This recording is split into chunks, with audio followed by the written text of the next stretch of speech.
Bagi banyak orang, Indonesia hanyalah pantai-pantai Bali yang memenuhi media sosial.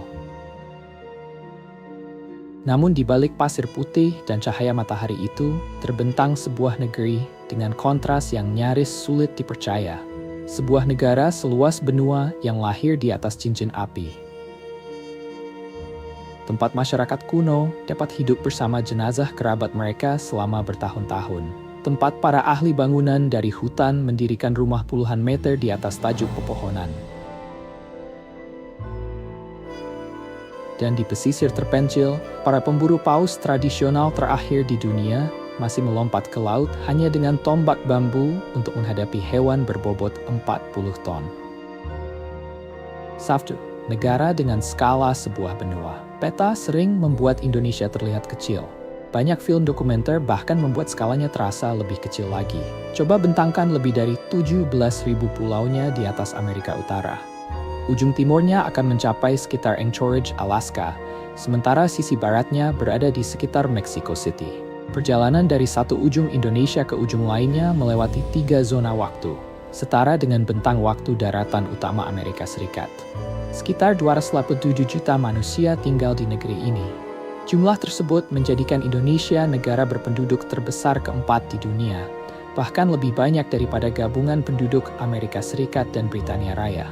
Lokasinya juga berada tepat di salah satu jalur pelayaran paling sibuk di planet ini. Sekitar seperempat perdagangan laut global dan hampir sepertiga pengiriman minyak dunia melewati sebuah jalur sempit di dekat wilayah Indonesia, Selat Malaka. Siapapun yang memiliki pengaruh terhadap perairan ini, secara tidak langsung juga memiliki pengaruh terhadap roda ekonomi modern dunia. Lalu ada pulau-pulaunya sendiri. Sumatera, Jawa, Kalimantan, Sulawesi, dan Papua merupakan 5 yang terbesar. Masing-masing hampir terasa seperti sebuah negara tersendiri, dengan ekosistem, bahasa, dan adat yang berbeda. Sementara itu Bali, pulau yang paling cepat muncul dalam pikiran dunia ketika mendengar nama Indonesia, justru termasuk yang berukuran kecil. Dan sebagian besar wisatawan tidak pernah melihat jauh melampauinya. 2. Pulau dengan cara beribadah yang berbeda. Indonesia adalah negara dengan penduduk muslim terbesar di dunia. Namun satu pulaunya, Bali, memiliki mayoritas penduduk Hindu. Dan Hindu Bali bukan sekadar salinan dari Hindu yang berkembang di India. Kepercayaan di sini tumbuh menjadi bentuk khasnya sendiri, berpadu dengan animisme kuno serta penghormatan terhadap roh-roh lokal. Jejaknya sudah terlihat sejak Anda baru meninggalkan bandara. Setiap pagi, di depan rumah, di tempat suci, hingga di atas dashboard sepeda motor, tampak sesaji kecil yang disusun dari daun, bunga, dan nasi. Namanya canang sari. Jutaan canang sari dibuat keluarga-keluarga Bali setiap hari. Bukan untuk meminta kekayaan atau keberuntungan besar, melainkan sebagai ungkapan terima kasih sederhana kepada Padewa atas kehadiran mereka dalam kehidupan sehari-hari. 3. Perempuan Indonesia. Dunia kecantikan perempuan Indonesia memperlihatkan sebuah paradoks. Di satu sisi, terdapat pasar pencerah kulit bernilai miliaran dolar. Di sisi lain, busana sopan berkembang menjadi salah satu sektor dengan pertumbuhan terbesar di negeri ini. Pasar hijab saja kini bernilai lebih dari 6 miliar dolar per tahun, sementara industri busana sopan secara keseluruhan diproyeksikan bernilai sekitar 22 miliar dolar. Perancang dari Jakarta pun secara rutin tampil berdampingan dengan nama-nama dari Paris dan Milan. Salah satu bentuk busana tradisional yang paling khas adalah kebaya, blus renda yang pas di tubuh dan biasanya dipadukan dengan kain sarung. Pada Desember 2024, UNESCO menetapkan kebaya sebagai warisan budaya tak benda melalui pencalonan bersama yang tergolong langka oleh 5 negara: Indonesia, Malaysia, Singapura, Brunei, dan Thailand. Namun salah satu fakta paling mengejutkan mengenai perempuan Indonesia justru tersembunyi di pegunungan Sumatera Barat. Di sana hidup masyarakat Minangkabau, komunitas matrilineal terbesar di dunia. Dalam budaya Minangkabau, rumah keluarga, sawah, hingga nama keluarga dan berbagai kepemilikan material diwariskan melalui garis ibu kepada anak perempuan, bukan dari ayah kepada anak laki-laki. Dan pada saat yang sama, masyarakat Minangkabau juga memeluk Islam. Mereka menjalankan agama itu melalui cara pembacaan dan tradisi mereka sendiri. Dari semua fakta tentang perempuan Indonesia tadi, mana yang paling mengejutkan bagi Anda? Tuliskan di kolom komentar. 4. Hari ketika semua orang pulang keluarga berada di pusat kehidupan masyarakat Indonesia. Dan sekali setiap tahun, seolah-olah seluruh negeri memutuskan untuk pulang secara bersamaan. Momen itu adalah Lebaran, sebutan Indonesia untuk Idul Fitri yang menandai berakhirnya Ramadan. Dalam waktu sekitar 1 minggu, kurang lebih 37 juta orang meninggalkan kota dan kembali menuju kampung halaman leluhur mereka. Skalanya menjadikan peristiwa ini salah satu perpindahan manusia tahunan terbesar di planet ini. Bayangkan 5 perayaan Thanksgiving di Amerika terjadi pada waktu yang sama. Namun pulang bukanlah satu-satunya inti dari Lebaran. Ada tradisi halal bihalal. Setelah salat, masyarakat saling mengunjungi dari rumah ke rumah dan meminta maaf atas kesalahan yang mungkin dilakukan sepanjang tahun sebelumnya. Dendam lama dapat dilepaskan. Utang-utang lama secara tradisional diselesaikan. Perusahaan besar, bahkan para pemimpin nasional, juga menyelenggarakan halal bihalal.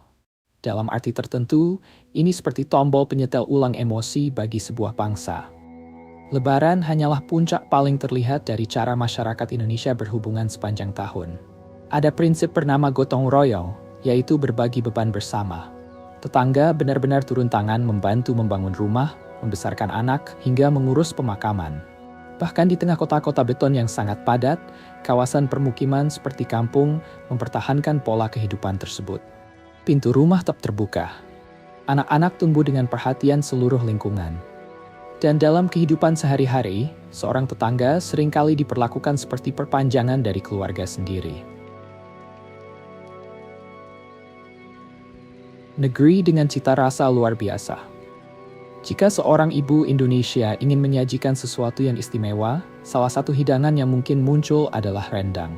Dalam jajak pendapat pembacanya, CNN pernah menempatkan makanan Indonesia ini sebagai makanan paling lezat di dunia. Rendang berasal dari Sumatera Barat. Daging sapi dimasak perlahan bersama santan dan sedikitnya 8 jenis rempah selama waktu yang dapat mencapai 12 jam. Proses itu berlanjut sampai cairannya hampir habis dan permukaan daging mengalami karamelisasi. Jauh sebelum lemari pendingin dikenal luas, rendang pada dasarnya merupakan makanan tahan lama asli Indonesia, dibuat agar mampu bertahan dalam perjalanan. Tetapi rendang hanyalah satu titik pada peta kuliner yang membentang melintasi ribuan pulau. Hampir setiap daerah menganggap nasi goreng versi merekalah yang terbaik. Hidangan sederhana itu telah menjadi salah satu makanan penghibur paling nasional di Indonesia. Lalu ada sambal. Hampir setiap rumah mempunyai racikannya sendiri untuk pasta cabai pedas yang hadir di pusat begitu banyak meja makan. Lebih dari 300 jenis sambal telah didokumentasikan. Dan salah satu kendaraan utama bagi semua rasa tersebut adalah kaki 5. Istilah itu secara harfiah berarti 5 kaki, merujuk pada 3 roda gerobak ditambah 2 kaki orang yang mendorong atau menjalankannya. Saat matahari mulai turun, gerobak-gerobak makanan bergerak melewati berbagai lingkungan. Seporsi sate, daging yang dipanggang pada tusukan, bisa berharga sekitar $1. Semangkuk bakso juga berada di kisaran yang sama.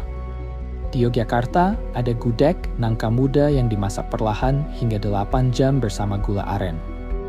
Namun ada satu hal yang perlu diketahui mengenai kopi Indonesia. Kopi luwak yang terkenal di luar negeri dibuat dari biji kopi yang telah melewati sistem pencernaan luwak dan dapat dijual ratusan dolar per kilogram.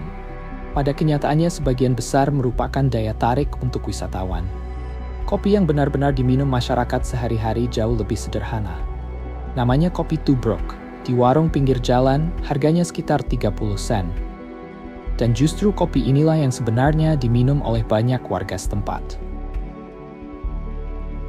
6. Masyarakat yang hidup bersama orang yang telah meninggal di dataran tinggi berkabut Sulawesi Selatan, hidup masyarakat Toraja. Cara mereka memahami kematian mungkin termasuk yang paling intim di dunia. Rumah tradisional mereka disebut tongkonan. Bangunan ini berdiri di atas tiang dengan atap melengkung dramatis. Dirancang menyerupai perahu leluhur yang dipercaya pernah membawa nenek moyang mereka ke wilayah tersebut.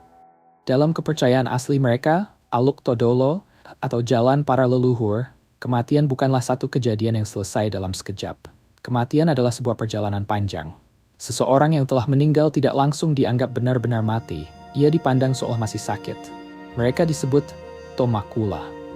Jenazah dapat tetap berada di rumah keluarga selama berbulan-bulan, bahkan bertahun-tahun. Sementara keluarga mengumpulkan biaya untuk menyelenggarakan upacara perpisahan yang layak. Kerabat masih membawakan makanan dan teh. Mereka berbicara kepada orang yang telah meninggal. Jenazah diperlakukan dengan kelembutan seperti seseorang yang sedang menjalani penyakit panjang. Ketika pemakaman akhirnya berlangsung, biayanya dapat melebihi seluruh pendapatan keluarga dalam 1 tahun. Kerbau dan babi dikorbankan. Seluruh desa dapat menari untuk menghormati orang yang berpulang. Setelah itu, jenazah tidak selalu dimakamkan di dalam tanah. Tubuh dapat ditempatkan pada rongga yang dipahat tinggi di tebing, dan di beberapa tempat peti juga diletakkan menggantung. Di sisi tebing berdirilah Tau-Tau, patung kayu berukuran menyerupai manusia yang dibuat dengan rupa orang yang telah meninggal, seakan terus mengawasi keluarganya dari dinding batu. Lebih jauh ke timur, jauh di dalam hutan hujan tropis Papua bagian tenggara, hidup masyarakat Korowai atau Korowai. Mereka dikenal luas sebagai para ahli pembangunan rumah pohon. Hampir sepenuhnya terisolasi dari peradaban modern. Sampai penghujung abad ke-20, masyarakat Korowai mengembangkan cara hidup yang sangat khusus. Rumah mereka berdiri tinggi di atas pohon. Ketinggian rata-ratanya sekitar 10 hingga 25 meter, sementara beberapa bangunan terpencil dilaporkan dapat mencapai sekitar 50 meter dari permukaan tanah. Semua itu dibuat dengan tangan menggunakan bahan dari alam, batang pohon, bambu, dan daun palem, lalu dipasang pada pohon-pohon besar yang telah berusia tua. Kehidupan tinggi di atas hutan bukan sekadar pilihan arsitektur. Posisi tersebut membantu menghindari banjir, menjauhkan keluarga dari nyamuk pembawa penyakit di kawasan rawa, memberikan perlindungan dari serangan kelompok lain, dan yang terpenting dalam kepercayaan lokal, menjadi benteng spiritual terhadap laleo, roh jahat dan para penyihir. Kehidupan masyarakat Korowai di antara tajuk hutan kuno bukan hanya menunjukkan kreativitas manusia ketika berhadapan dengan kondisi ekstrem. Ia juga menjadi salah satu peninggalan budaya paling misterius, purba, dan memikat yang masih bertahan di planet ini. Anda menonton dari mana? Dan sekarang pukul berapa di tempat Anda? Tulis di komentar. 7. Pemburu paus terakhir dan suku-suku Papua Toraja bukan satu-satunya wilayah Indonesia tempat tradisi yang sangat tua masih bertahan. Seberangi laut menuju sebuah pulau kecil bernama Lembata, dan Anda akan menemukan masyarakat Lamalera, salah satu komunitas pemburu paus untuk kebutuhan hidup yang terakhir di dunia. Selama sekitar 500 tahun, masyarakat Lamalera memburu paus sperma dengan tangan. Perahu mereka disebut peledang dan masih dibuat dari kayu. Tombaknya tetap menggunakan bambu. Tidak ada alat penggulung mekanis, tidak ada mesin, tidak ada tali pengaman. Ketika seekor paus terlihat, sang penombak berlari menuju ujung perahu lalu melompat. Tubuh, tombak, dan tali terjun bersama-sama langsung ke arah hewan yang dapat berbobot sekitar 40 ton. Terdengar sangat berbahaya. Namun, perburuan ini juga termasuk salah satu tradisi berburu yang diatur dengan sangat ketat. Masyarakat Lamalera hanya mengambil sekitar 20 paus sperma setiap tahun dari populasi dunia yang diperkirakan mencapai sekitar 300.000. Tradisi mereka melarang perburuan terhadap paus yang sedang hamil, pasangan yang sedang kawin, serta anak paus. Komisi Perpausan Internasional mengakui mereka sebagai pemburu subsisten masyarakat adat dan memberikan pengecualian dari larangan global karena seluruh hasil tangkapan digunakan untuk memberi makan desa. Ancaman terbesar bagi tradisi ini bukanlah konservasi. Ancaman itu adalah modernisasi. Generasi muda semakin banyak pindah ke kota. Dan tradisi berburu ini mungkin tidak mampu bertahan hingga akhir abad. Lebih ke timur, di dataran tinggi Papua Barat, hidup masyarakat Dani yang masih menggunakan bulu dan kerang sebagaimana nenek moyang mereka dahulu. Di wilayah pesisir selatan terdapat masyarakat Asmat yang membentuk hampir seluruh kebutuhan hidupnya. Rumah, senjata, dan kano dari pohon. Namun di Pulau Flores, para arkeolog pernah menemukan sesuatu yang lebih aneh lagi. Pada 2003, mereka menggali tulang Homo floresiensis, spesies manusia berbeda dengan tinggi hanya sekitar 1 meter, yang hidup berdampingan dengan leluhur manusia modern selama puluhan ribu tahun. Menariknya, masyarakat Flores sudah memiliki sebutan bagi sosok serupa jauh sebelum tulang-tulang itu ditemukan.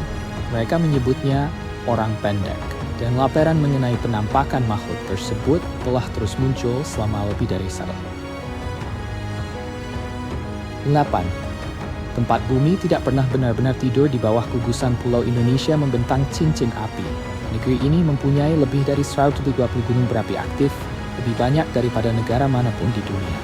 Pada 1823, Krakatau meledak dengan kekuatan sekitar 200 megaton, kira-kira 10.000 kali daya ledak bom yang menghancurkan Hiroshima. Suara ledakannya terdengar hingga hampir 3.000 mil jauhnya, bahkan sampai Australia Barat. Namun Krakatau masih dikalahkan oleh Tambora. Pada 2019, Tambora meletus dengan kekuatan sekitar 4 kali lebih besar. Abunya menyelimuti cahaya matahari di seluruh belahan bumi utara. Tahun berikutnya kemudian dikenal sebagai tahun tanpa musim panas. Panen gagal di berbagai wilayah Eropa dan Amerika Utara. Jumlah korban jiwa diperkirakan dapat mencapai 1,4 juta orang. Dan semua ini bukan hanya kisah dari masa lampau. Pada Desember 2023, Gunung Merapi di Sumatera meletus tanpa peringatan, menewaskan 24 dari 75 pendaki yang terjebak di lerengnya. Sebagian gunung berapi Indonesia bahkan telah memperoleh kedudukan yang hampir sakral. Setiap tahun, masyarakat Tengger mendaki Gunung Bromo dan melemparkan makanan serta bunga ke dalam kawahnya yang berasap sebagai persembahan kepada Brahma, sang dewa pencipta. Saat gelap turun di kawah Ijen, gas belerang yang terbakar dapat terlihat seperti aliran api biru elektrik. Tetapi mungkin gunung berapi paling aneh berada di ujung timur Flores. Namanya Kelimutu. Di puncaknya terdapat 3 danau kawah, dan masing-masing mampu berubah warna secara mandiri. Kadang berwarna biru kehijauan. Pada waktu lain, warnanya dapat berubah menjadi merah darah. Setiap danau memiliki nama yang berhubungan dengan jiwa-jiwa yang dipercaya menghuninya. Dan penjelasan ilmiahnya hampir sama anehnya dengan mitos. Saluran di bawah air mendorong air kaya zat besi dan mangan menuju permukaan. Kandungan oksigen pada setiap danau berubah secara terpisah, seperti darah yang berubah warna ketika bertemu udara. Seolah ketiga danau itu bernapas mengikuti waktu vulkanik. Namun gunung berapi paling menghantui di Indonesia bahkan bukan yang paling berbahaya. Kita akan kembali kepadanya nanti. Semen. Makhluk seperti berasal dari dunia lain. Di negeri dengan geologi seaktif ini, kehidupan berevolusi melalui jalur yang tidak biasa. Ada sebuah garis tak terlihat yang membelah kawasan Indonesia. Garis itu diperkenalkan pada 1859 oleh Alfred Russel Wallace, salah satu tokoh yang turut menemukan gagasan evolusi. Garis tersebut melewati wilayah di antara Bali dan Lombok. Di sebelah baratnya hidup fauna Asia seperti harimau, gajah, dan orangutan.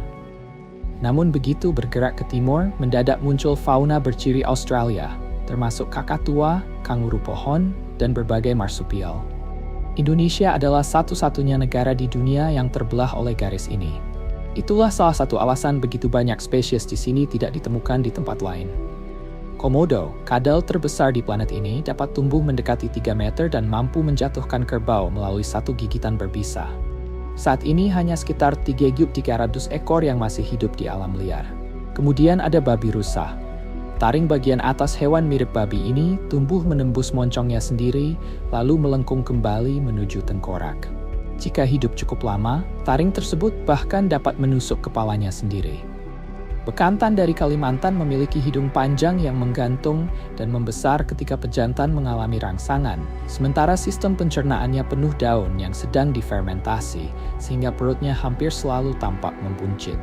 Di perairan dekat tebing Nusa Penida berenang mola-mola, ikan bertulang terberat di dunia, bertubuh pipih, dan dapat menjulang setinggi manusia. Di bawah hutan Kalimantan berkeliaran gajah kerdil, subspesies gajah terkecil di dunia. Dan di hutan berkabut Sumatera masih bertahan badak yang begitu langka, hingga ilmuwan menghitung jumlah sisanya dalam puluhan, bukan ratusan. Tumbuhan Indonesia pun sama anehnya. Rafflesia arnoldii menghasilkan bunga terbesar di bumi, dengan diameter mendekati 1 meter. Baunya menyerupai daging membusuk, karena penyerbuk yang ingin ditarik bunga ini bukan lebah, melainkan lalat. Jika semua ini mulai membuat Anda jatuh cinta pada Indonesia, tekan tombol suka. Karena bagian paling aneh dari negeri ini masih belum kita temui. 10. Keajaiban yang pernah hilang. Untuk menemukan salah satu lapisan kepercayaan tertua Indonesia, kita harus mundur lebih dari 1000 tahun ke masa ketika kerajaan besar berdiri di Jawa Tengah. Di sanalah Borobudur berada. Borobudur merupakan monumen Buddha terbesar di dunia. Dibangun sekitar abad ke-9, bangunan ini menyerupai satu gunung batu raksasa yang tersusun dari hampir 2 juta balok andesit vulkanik. Batu-batu itu dipasang dengan presisi sedemikian tinggi tanpa menggunakan semen perekat. Sebanyak 54 arka Buddha berada di kompleks ini. Sekitar 2.600 panel relief mengelilinginya, membentuk kisah yang dipahat di atas batu sepanjang kurang lebih 5 km. Seorang peziarah yang berjalan dari bagian bawah menuju puncak pada dasarnya sedang menelusuri seluruh kosmologi Buddha melalui perjalanan fisik menaiki candi. Namun yang lebih luar biasa adalah kenyataan bahwa dunia sempat melupakan Borobudur. Selama berabad-abad, abu vulkanik dari Gunung Merapi dan hutan yang perlahan mengambil alih kawasan itu menelan seluruh bangunan. Borobudur baru ditemukan kembali pada awal abad ke-19 hampir secara kebetulan. Tidak jauh dari sana berdiri pasangan sejarahnya, Prambanan. Kompleks candi Hindu ini dipersembahkan untuk Brahma, Wisnu, dan Siwa. Menara-menara batunya yang ramping dihiasi relief yang menceritakan kisah Ramayana. Selama sekitar 1000 tahun, Jawa berada di bawah kerajaan-kerajaan Hindu dan Buddha. Lalu pada abad ke-13, para pedagang Arab mulai tiba membawa agama baru. Dalam sekitar 300 tahun, hampir seluruh kesultanan di pesisir telah memeluk Islam. Namun candi-candi lama tidak dihancurkan. Mereka tetap berdiri hingga sekarang. Meski demikian, seaneh apapun kisah kerajaan dan candi Indonesia, kebudayaan paling tak terduga di negeri ini justru tidak selalu berasal dari kerajaan yang namanya tercatat dalam buku sejarah. 11. Aturan yang tidak pernah dituliskan. Tadi kita melihat ujung-ujung paling terpencil Indonesia. Tetapi seseorang tidak harus pergi ke pulau jauh untuk menemukan kebiasaan yang sulit dibaca oleh orang luar. Banyak aturan hidup di Indonesia hadir dalam keseharian tanpa pernah benar-benar ditulis. Tangan kiri dianggap kurang bersih, sehingga umumnya tidak digunakan untuk makan, memberikan sesuatu, atau berjabat tangan. Menyentuh kepala orang lain, bahkan kepala seorang anak, dapat dianggap tidak sopan, karena kepala dipandang sebagai tempat yang penting bagi jiwa. Menunjuk langsung menggunakan telunjuk juga dinilai kasar. Banyak orang Indonesia lebih memilih menunjuk menggunakan ibu jari. Kemesraan di ruang publik relatif jarang terlihat di luar wilayah Bali yang ramai wisatawan. Dan menjaga harga diri atau perasaan seseorang sering dianggap lebih penting daripada kejujuran yang disampaikan terlalu terus terang. Sebuah jawaban, ya yang sopan kadang hanya berarti, saya mendengar Anda. Tidak selalu berarti, saya setuju. Orang Indonesia bahkan mempunyai istilah sendiri untuk hubungan mereka dengan waktu. Jam karet. Ketepatan waktu penting dalam rapat bisnis. Namun dalam kehidupan sosial, waktu sering mengikuti jalannya keadaan. Pernah bertanya mengapa sebagian bangunan tradisional memiliki bukaan lebar, sedikit pintu, atau dinding yang tampak seperti tidak selesai?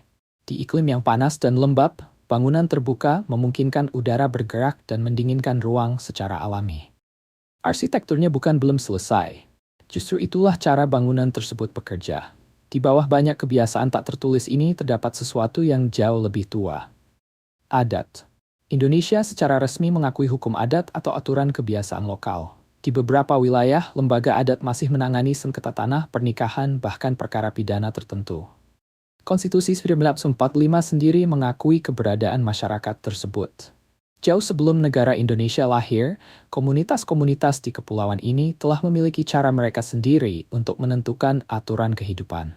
Bagi para pelancong, kebiasaan mana yang paling mungkin membuat Anda terkejut? Tulis di komentar dan ceritakan di mana Anda pertama kali mengetahuinya. 12. Bioskop asli Indonesia. Jika tadi kita membahas aturan yang tidak pernah ditulis, sekarang kita beralih ke bentuk hiburan Indonesia yang sudah ada jauh sebelum kamera film ditemukan. Namanya wayang kulit. Pada 2003, UNESCO mengakui wayang sebagai mahakarya warisan budaya tak benda. Satu pertunjukan dapat berlangsung 8 hingga 9 jam tanpa berhenti melewati seluruh malam, dan satu orang menjadi pusat semuanya. Ia disebut dalang. Dalang menggerakkan setiap tokoh, memberikan suara kepada seluruh karakter, menyanyikan narasi, melantunkan puisi Sanskerta, sekaligus memberikan aba-aba kepada satu kelompok gamelan yang dapat terdiri dari sekitar 20 pemusik. Cerita yang dibawakan bersumber antara lain dari Mahabharata dan Ramayana, lalu diwariskan dari satu keluarga dalang kepada generasi berikutnya selama berabad-abad. Namun ada kekuatan lain yang menyatukan Indonesia, dan usianya jauh lebih muda. Dengan lebih dari 700 bahasa lokal yang digunakan di seluruh kepulauan, negeri ini membutuhkan satu bahasa bersama. Maka pada 1928, 17 tahun sebelum Indonesia merdeka, para pemimpin pergerakan memilih bahasa Indonesia. Bagi penutur bahasa Inggris, bahasa Indonesia dapat menjadi salah satu bahasa besar yang relatif mudah dipelajari pada tahap awal. Kata kerja tidak berubah mengikuti subjek. Kata benda tidak dibedakan berdasarkan jenis kelamin. Tidak ada sistem nada. Dan salah satu cara membentuk bentuk jamak adalah dengan mengulang sebuah kata. Satu bahasa sederhana kemudian membantu menghubungkan ratusan kelompok etnis dalam satu negara. 12. Pertaruhan bernilai miliaran dolar. Makanan Indonesia mungkin telah memenangkan lidah banyak orang di dunia. Namun cerita besar Indonesia modern bukan hanya tentang budaya. Ia juga tentang cara negara ini mencoba mengubah posisinya dalam industri global. Saat ini, Indonesia merupakan ekonomi terbesar ke-16 di dunia dan yang terbesar dengan selisih jauh di Asia Tenggara. PDB per kapita diproyeksikan mencapai sekitar $5.400 pada 2026. Pertumbuhan ekonomi juga diproyeksikan bertahan di sekitar 4,6% hingga 2027, lebih cepat dibanding hampir semua ekonomi maju. Sebagian kekayaan tersebut masih berasal langsung dari alam. Indonesia menghasilkan lebih dari separuh minyak sawit yang dikonsumsi dunia, sekitar 47 juta ton setiap tahun. Namun salah satu langkah paling ambisius justru berasal dari mineral di bawah tanah. Pada Januari 2020, Indonesia mengambil keputusan yang jarang berani dilakukan negara pengekspor sumber daya. Ekspor biji nikel mentah dilarang. Selama puluhan tahun, Indonesia mengirim batuan tersebut ke Tiongkok dan Jepang, lalu menyaksikan negara lain mengolahnya menjadi baja karat serta baterai kendaraan listrik yang nilainya berkali-kali lipat lebih tinggi. Indonesia kemudian mengubah aturan permainan. Pesannya kepada perusahaan internasional sederhana, jika menginginkan nikel Indonesia, bangunlah fasilitas peleburan dan pabrik baterai di Indonesia. Dalam 5 tahun, nilai ekspor berbasis nikel meningkat 4 kali lipat. Indonesia kini menguasai sekitar 61% produksi nikel olahan dunia, meningkat dari hanya sekitar 2% satu dekade sebelumnya.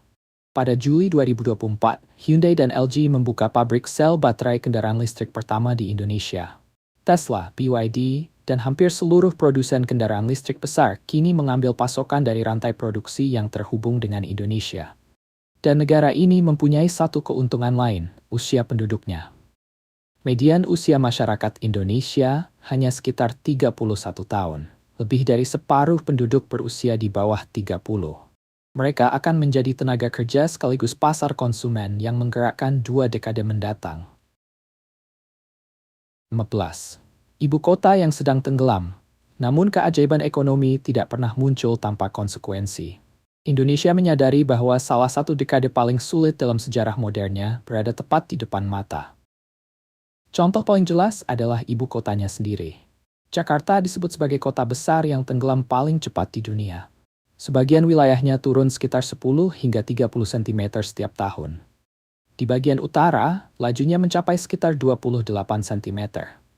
Pada November 2025, permukaan laut di sepanjang pesisir Pantai Mutiara bahkan telah berada lebih tinggi daripada daratan di belakangnya, dan hanya tertahan oleh tembok pantai. Sekitar 40% wilayah Jakarta kini berada di bawah permukaan laut. Jawaban pemerintah terhadap masalah ini sangat berani. Sebuah ibu kota baru mulai dibangun dari nol di tengah kawasan hutan Kalimantan Timur. Namanya Nusantara. Namun pada 2026, pendanaan negara untuk proyek tersebut dipangkas dari sekitar $2 miliar menjadi hanya $300 juta, pengurangan sekitar 85%. Pada 2025, Mahkamah Konstitusi memutuskan bahwa secara hukum Jakarta masih tetap menjadi ibu kota. Nusantara kemudian secara resmi ditempatkan sebagai calon pusat politik masa depan. Sementara perpindahan penuh didorong hingga 2028. Saat ini, hanya sekitar 10.000 orang yang tinggal di sana. Para pengkritiknya bahkan menyebutnya kota hantu di tengah hutan. Ada sisi lain Indonesia yang juga perlu dibicarakan dengan jujur. Dalam Indeks Persepsi Korupsi Transparency International, Indonesia menempati peringkat ke-99 dari 140 negara pada 2024. Namun posisi itu membaik 16 peringkat hanya dalam 1 tahun. Arah perubahannya positif, meski berjalan perlahan. Dan jika melihat jauh ke depan, ambisi Indonesia sangat besar. Visi Indonesia Emas 2045 secara resmi menargetkan ekonomi senilai 7,3 triliun dolar ketika negara ini merayakan 100 tahun kemerdekaan. Jika tercapai, Indonesia akan menjadi ekonomi terbesar kelima di dunia. Antara 2030 dan 2040, negeri ini juga diperkirakan menikmati bonus demografi yang hanya pernah dimiliki sedikit negara. Semua itu membawa kita kembali pada kalimat yang tercetak di lambang negara. Bhinneka Tunggal Ika, berbeda-beda tetapi tetap satu. Indonesia sedang mempertaruhkan masa depannya pada keyakinan bahwa semua perbedaan, pulau, agama, bahasa, tradisi, kekayaan alam, dan ambisi modern itu dapat terus bertahan dalam satu kesatuan. Jika Anda sudah menonton sampai sejauh ini, tekan tombol berlangganan. Kami sudah menyiapkan pembahasan tentang negara berikutnya, yang jarang terpikirkan oleh kebanyakan wisatawan. Dan jika video ini mengubah cara Anda melihat Asia Tenggara, pembahasan mendalam tentang tetangga terbesar Indonesia sudah menunggu selanjutnya.